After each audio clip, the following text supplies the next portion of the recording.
since 1965 Act, Immigration Nationality Act, and is in low numbers, but you know, which they are distinguished from African American people in the profile of descendants of mostly West and Central Africans who are involuntarily brought to the United States by the means of historical Atlantic slave trade. So these things of immigration, it goes back to what I just said: big business and their loopholes for cheap labor. IT is another big sector that is for that in the UK, US, and place shopping places like Target, and other companies, big employers, no strangers to benefit of cheap illegal labor. The two cases is to illustrate big name employers benefit from illegal labor and why undocumented workers are easily exploited. You know,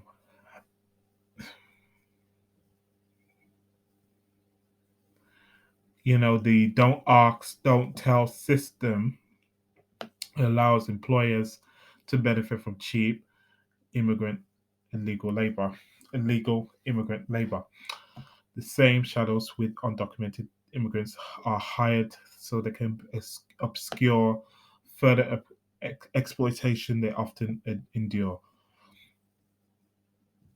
The fact that they're in the shadows make them vulnerable.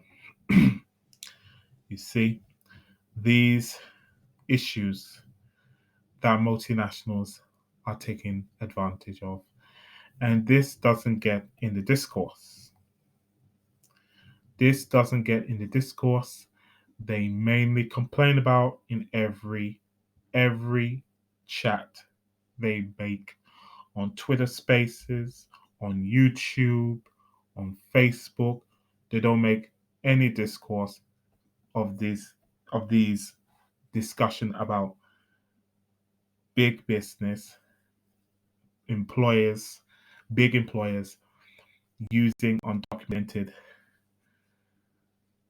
for cheap labor, suppressing wages as as their pockets get fatter, and that's the real issue right here. You know, and a lot of that is a mass is a massive issue because you know brain draining of global south is real. The brain drain is real. Talents are being exported out, trafficked out, using cheap illegal labor, high skilled, and they use that loopholes to traffic humans, you know, propagandize them into the greener pasture world, of lies, where they get there undocumented. They don't get any treatment. They treat it as just a barcode, as a number. You know, my dad, who works for the police, he's talked about um, certain immigrants from Sudan who don't have birth certificates, who are just numbered. They don't have birth certificates. They don't have names. They're just numbered. They're just numbered. They are just numbered.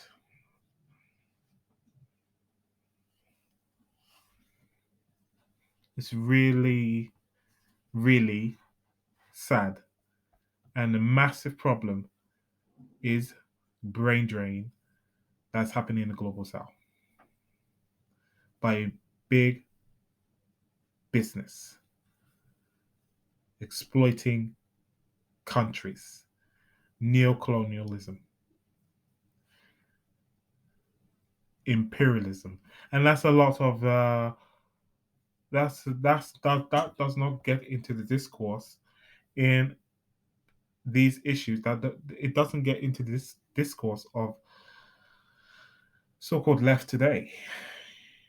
It's just um, rinse, repeat, echo chamber propaganda that is about supporting big business interests on immigration, and by using NGO fronts on you know immigrants are welcome. you know these tactics, immigration are welcome here. I mean, you see how they infiltrate these websites, these so-called leftist websites. Immigrants are, the NGOs behind it, massive, massive, endless, big, big business behind it. I'm trying to find the obvious one, but there is the most famous one is that for this type of um nonsense is Shamesty International. That always push the immigration stances. Using that as cover for big business, open borders. You know, refugees are welcome. Asylum seekers are welcome.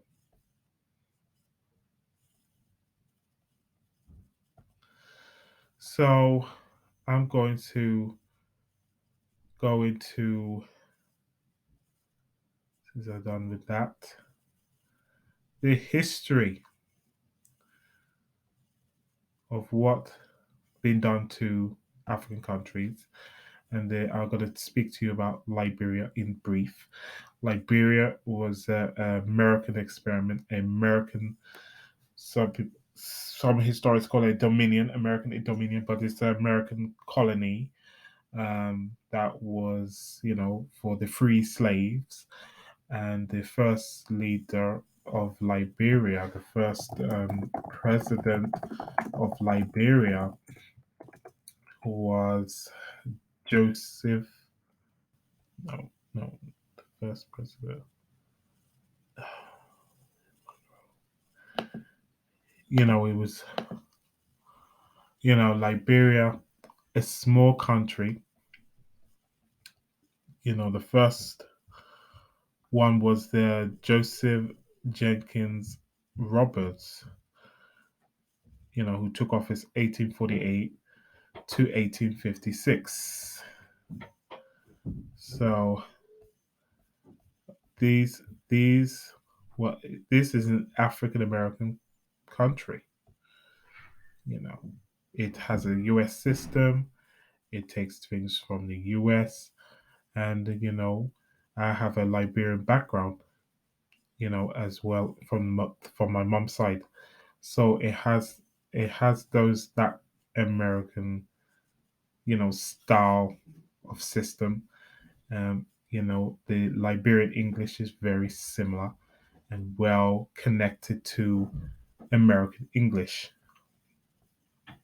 Yes. So it has an American connection. Liberia has an American connection.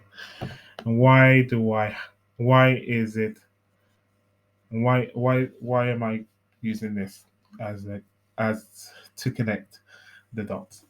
Well, to connect the dots, is to know the economic system. Since this 9/11, the Gladio B, the PNAC, which was formed in 1997, Gladio B was this formed the same year, according to my research, and this paved the way for this really accelerated of what was neoliberalism was going to become in its next phase today, which is authoritarian neoliberalism. And I have talked to you about, I'm going to link this money trail and diamonds, natural resources, and economics, the funds and all this stuff in this criminal syndicate system we live under, and what countries in the global south that were affected by with these systems, and why is there a problem? Why is there a problem? Things like what's been talked about, that same, what was particular, um, in 2018,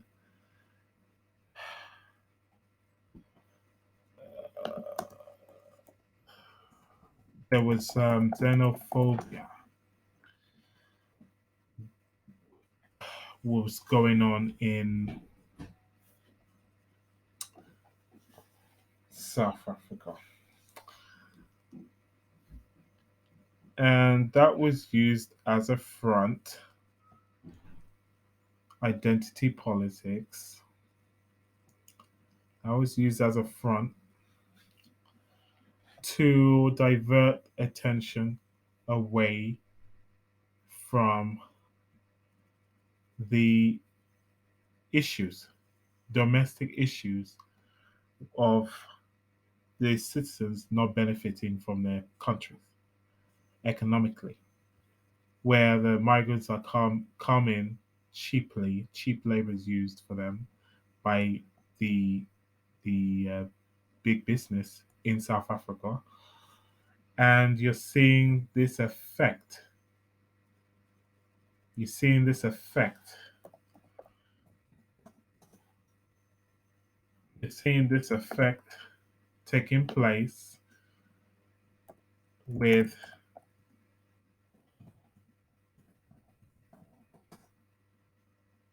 what it has been happening during that year in 2018.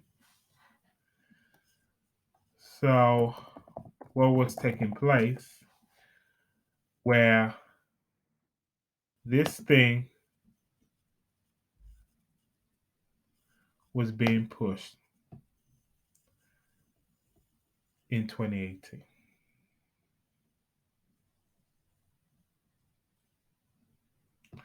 for big business. And this, it advocates for open borders, you know, open borders. This goes one step ahead of EU. This is a common system by big business being pushed at a block. You see, and this was what they were pushing while the xenophobia was going around, as a lot of Nigerians were heading, you know, Nigeria economy, 2018, they were facing, you know,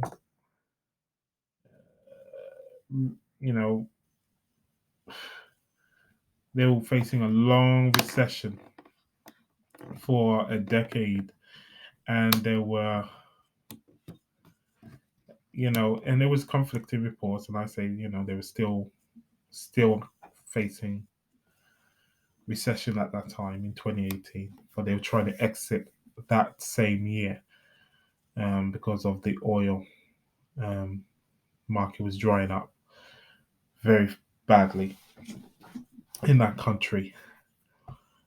And and Africa operates in this colonial commodity based, system that is not fully connected to the global economy with of the West in terms of capital markets. And their goal is to try and do that. The establishment in the at Davos in 2019 by using what is to become the fourth industrial revolution. Um, Klaus Schwab had his book in 2016 called The Fourth Industrial Revolution of 2016, a book, and it was promoted in the website, the World Economic Forum website. You can read here about the first book before the COVID-19, Global Reset book in 2020, and the Great Narrative book of 2021 or 2022. So I think it's 2021. Yeah, the Great Narrative book. So this fourth industrial revolution, what it means and how to respond. That was January this 2016. And it was about countering. There's a Chinese angle.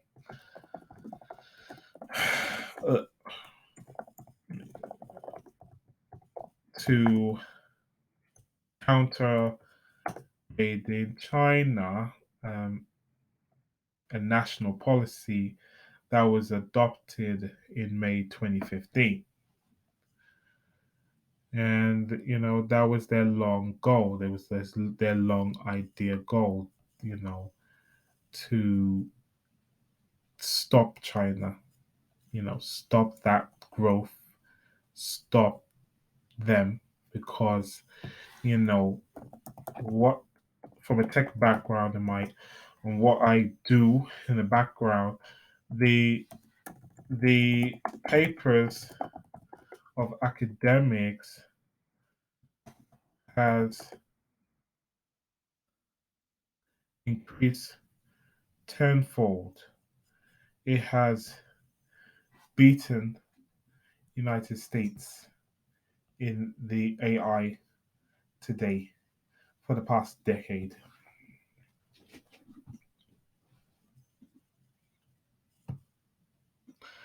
So US is no longer in uh, front, in charge. Big tech, Silicon Valley is not the leader anymore in the this tech sector thing. So that's why they're trying to counter China, because they don't like the idea that China is going to transfer tech to the global south that will really that could lose a lot of money for them. So they're using these tools to stay alive.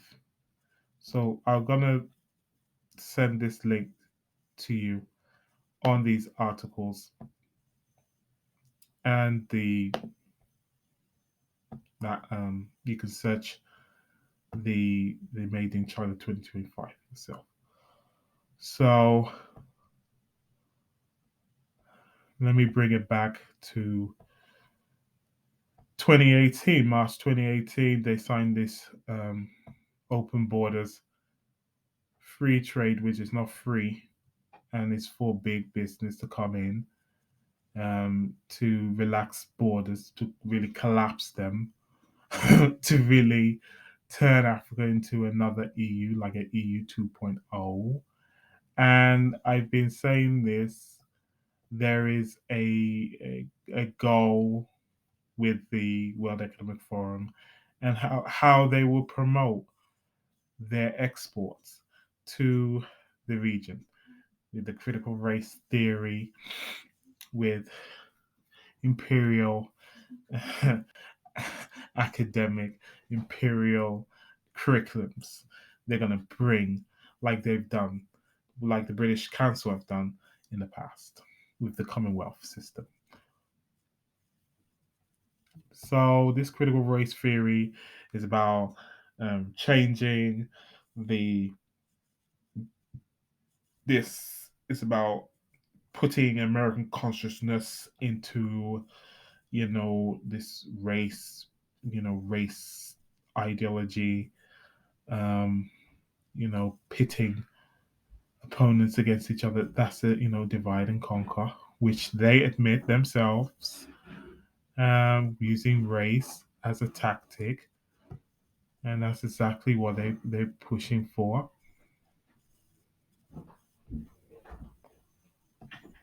What's telling is that, you know South Africans don't want open borders and immigrants, cheap labor immigrants, um, coming in, because it's going to suppress wages for those immigrants, and it's going to suppress wages for the nationals. The nationals won't benefit as a result. The immigrants won't benefit as a result. The only ones that will benefit is the rich with their big business. So what's telling is that, you know all of this it comes back to building back better, and this is what they have done to South Africa. It's a country that historically was in apartheid, ended in apartheid, promised economic freedom and liberation, never got it. A system that it was built off, you know, European colonies, from the Dutch to the British. It was a British dominion. It was an industrial center of European colonialists for not just the southern Africa, for the whole continent. It was Cecil Rhodes Africa. It's a whole lot dark history behind it. So it's a really dark history behind it. And what people don't understand is that we are going to delve into in the next episode of this big business history and what they did to Africans, and what they did to the slaves historically, and what they gone through in the plantation. Big business created that role. Big business created that role. You know, they created that they they played a massive role in this creating this rotten system. So this World Economic Forum shows it just shows how far they're going, trying to use once created organization that was originally for liberation. Now it's turned into a savage capitalist branded Pan Africanism, which is nothing more than pseudo dish Pan Africanism. And I see it with this BioNTech to build modular mRNA manufacturing facilities in Africa, where the the history, when even when Gaddafi was reorganizing this, so originally a Pan African organization that turned into a globalist supranational entity, that the EU funding, the whole foreign capital has really captured the region, and particularly the whole system, using the EU using this crappy bloc African Union, which nobody supports in Africa. Nobody even knows. Not everybody even freaking knows. They didn't even know. They didn't know that they have such organization that is copy and paste from EU. And they have commissioners, unelected bureaucrats coming together, two unelected bureaucrat blocks coming together to create such bullshit poison to unleash on you know Africans, because eugenics is another component.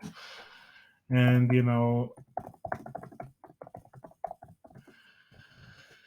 and it's been said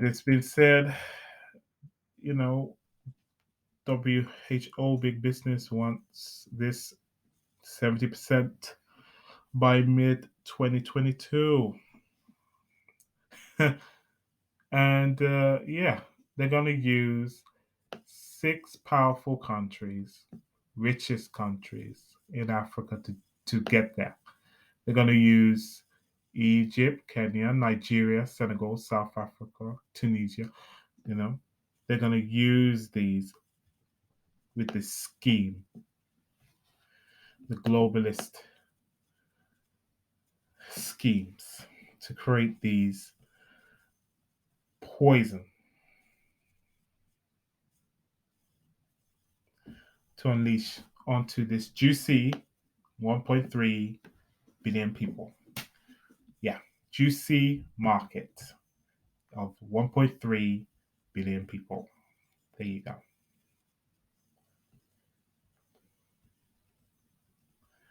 And these are the things that don't get interconnected. They don't get interconnected.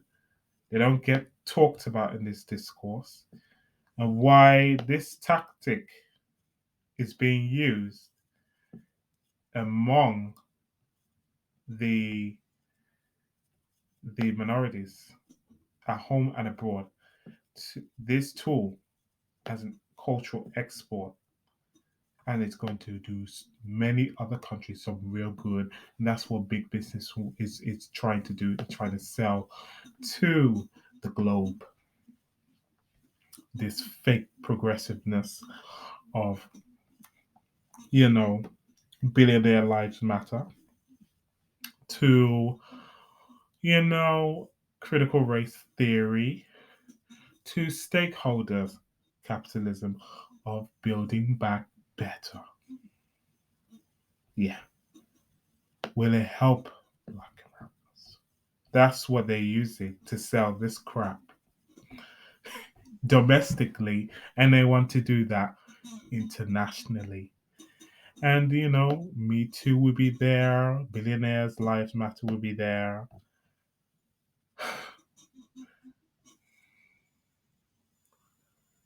Which is really unfortunate. You have the right ahead of the greater $0.6 million from companies like Pfizer, Biogen, Let me bring Scott video. They wrote the book. Sorry, I don't want to. I want to pause where this stops.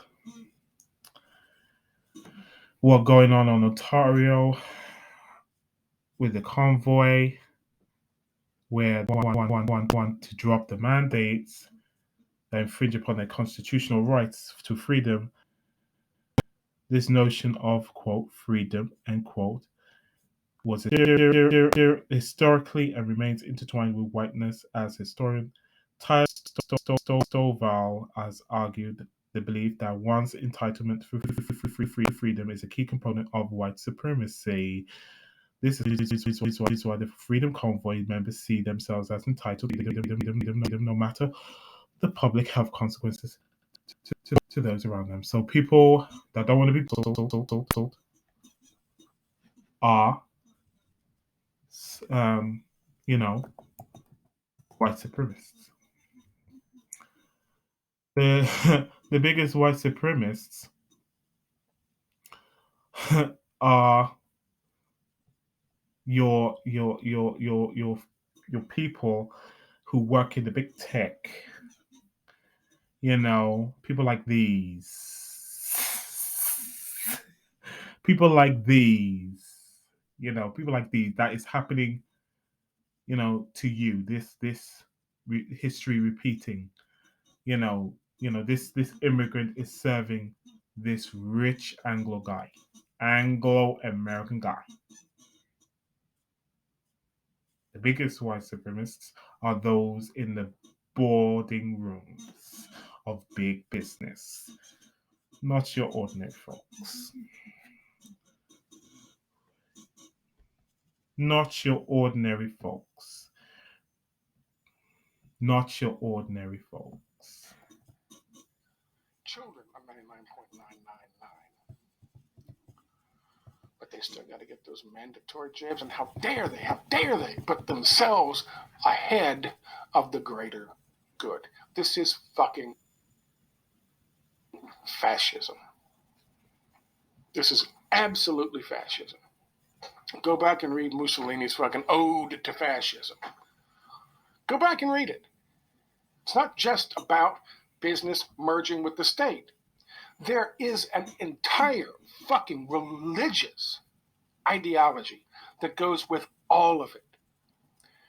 All of it. Reimagining the individual's position within the state, within the community, within the business world, and its importance or lack thereof.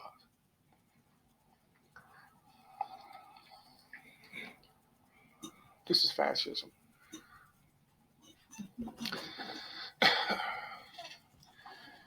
To wrap this up with today's news, and I gave you a little brief introduction into what's going on with Ukraine, with Ottawa and Ukraine. I'll cover more of that tomorrow morning. But this, Virginia, the governor today or yesterday signed Senate Bill 739. I think that's what it is, 739, 749. It was 7-something-9. You can go look that up. He signed it into law. And most places will mention the fact that he signed it into law, and they'll show you him signing it and everyone happy and him giving the pen to a child, a little girl, about yay tall. And there were kids behind him. And I was like, okay, what kind of sick shit is this? Are they doing this fucking Obama stuff where they got kids sitting behind when they're signing off for fucking bombing runs in Yemen again? What are they doing this for? Turns out, Senate Bill 739, we'll just say that's what it is a bill about choice. It's a bill that says it is now law in Virginia. Every institution,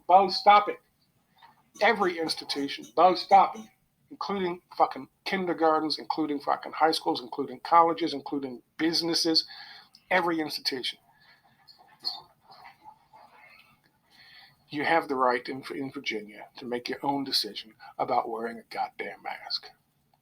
You can wear a mask, you cannot wear a mask. That is state law in Virginia. Same thing here in Florida. State law. Bill Gates, around the same time that's happening, mocks people who oppose mask mandates. Well, why do we have to wear pants, he says. And he went through this whole fucking thing. He was asked about fucking mask mandates and people repealing mask mandates. And he went on about this whole fucking thing. Well, I don't have the article. I just had the goddamn picture. Where's the fucking article? God damn it. He went on this whole fucking, it's from the Daily Wire. He went on this whole fucking thing, this whole diatribe. He thought it was being funny. Saying, well, I guess if I'm going to wear a mask, I'm going to wear pants. Why do some countries mandate you got to wear pants when you go out in public?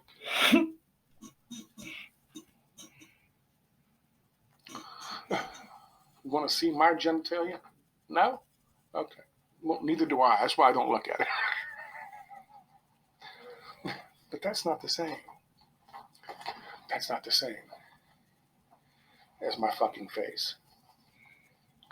My genitalia is not the same as my fucking face. My genitalia is not the same as my fucking face. But to him, it is. There's that scene in, what's that fucking movie? Elysium. That goddamn thing. Elysium. Orbiting around, all the rich people live on that, and Yes. the entire fucking globe is now basically a refugee camp. Looks like fucking shanties in fucking Haiti, the entire globe. Mm-hmm. And they live in this fucking Mm-hmm. orbiting thing, this thing that floats around in the fucking skies. All the rich, wealthy people live there. And one of the guys, all the businesses and stuff are down here. They got to fly stuff back up, but you don't get to go live up there. They are the fucking privileged. They are the fucking 1/10 of 1/10 of 1%. Everybody else scrounges and fights for fucking food. You got fucking robotic cops fucking you up. No real health care. Just scrounging. Gangs, warlords down here. They don't give a shit up there. One of them comes down to see one of his fucking factories. Guy hurt himself in the factory. He's looking through the window, and the supervisor is talking to him. And the rich guy looks over and goes, "What are you fucking doing? Cover your mouth when you talk to me." And the guy's like, "I'm sorry. They didn't make that during the fucking COVID crisis. They made it before. Years before."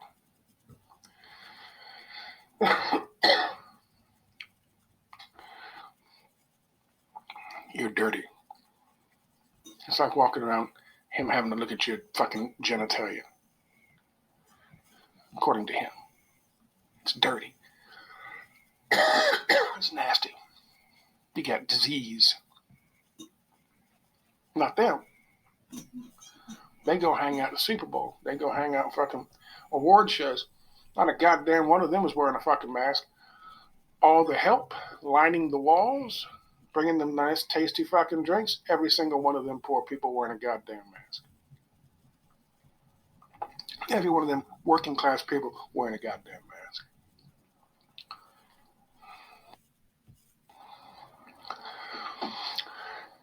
And all these fucking publications are now coming out writing about, well, so what if the masks never did anything?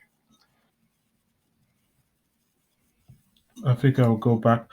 I don't know where he said something about Public. Ahead. The sanctity of your. Let me go. Yeah. That's why they're fucking doing it. Because it's not a fucking secret. If they are an appendage of big. Let me get it again. They wrote the book. Then of course they're going to be going after all kinds of shit, including your idea, your notion of fucking freedom. Mm-hmm.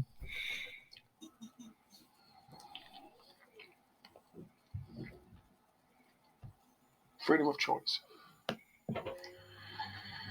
Freedom to make your own decisions.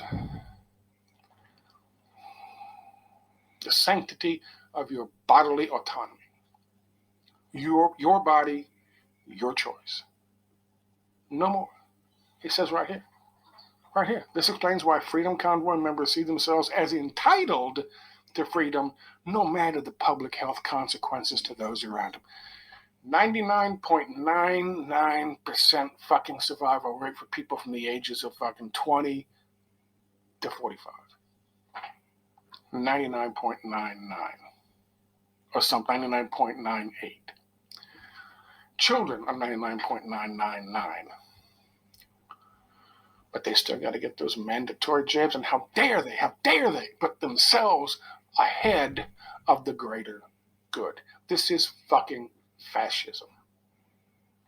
This is absolutely fascism. Go back and read Mussolini's fucking Ode to Fascism. Go back and read it. It's not just about business merging with the state. There is an entire fucking religious ideology.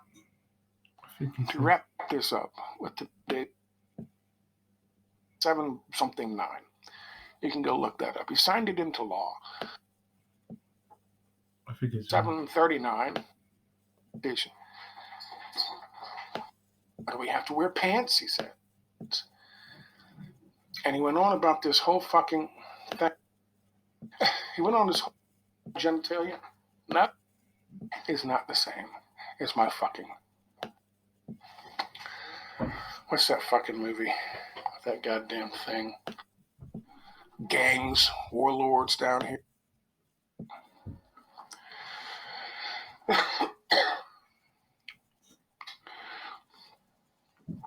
You're dirty. Having to look at your fucking genitalia. All the help lining the walls, bringing them nice, tasty. The world is upside down. Tasty fucking drinks, every single one of them admitting that now. Entirely. Because, boys and girls, ladies and gentlemen, it has now been taken over. People wearing a goddamn mask. Entirely. I'm trying to find. Where did he put? Where did he say something? I forgot what it's called. Products. Least directly, and that will put together foundation. Well, I couldn't find it now. I don't know what.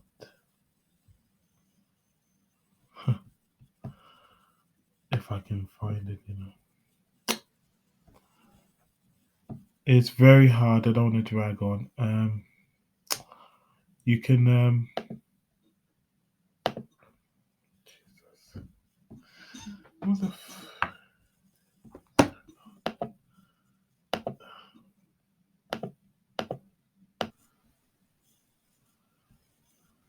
Malaysia's former Prime Minister, Dr. Mahathir Mohamad, said that the Trans-Pacific Partnership, or TPPA, is a New World Order strategy by a powerful pact of people led by the US to dominate the world economy.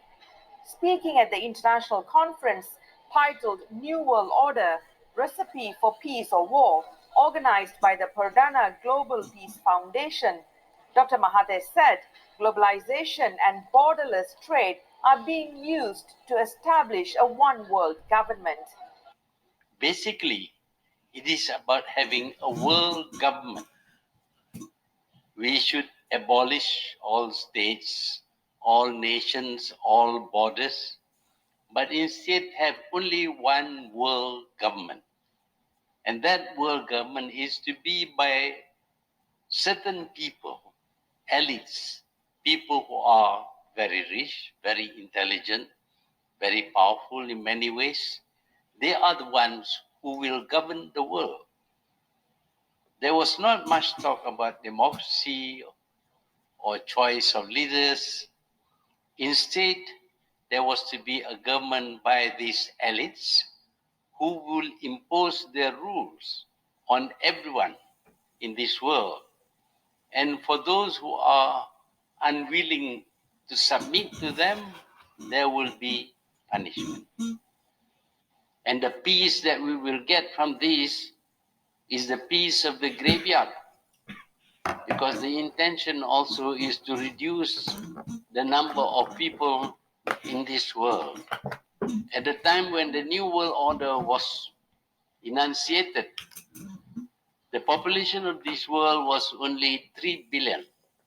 The intention was to reduce it to 1 billion. Now the population of the world is 7 billion. There will be a need to kill many billions of people, or to starve them to death, or to prevent them from giving birth, in order to reduce the population of this world.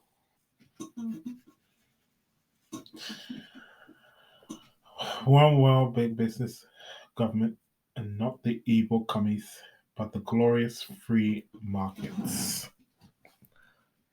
Ladies and gentlemen, that's the whole point of stakeholder capitalism.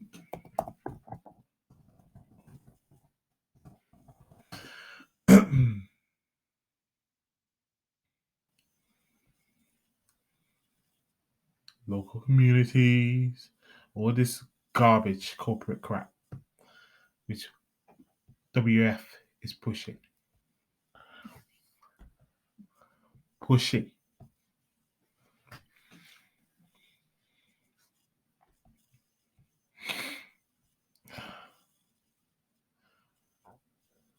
People can't see the agenda being played out. Then I don't know. But thank you for listening. I see you on the next episode.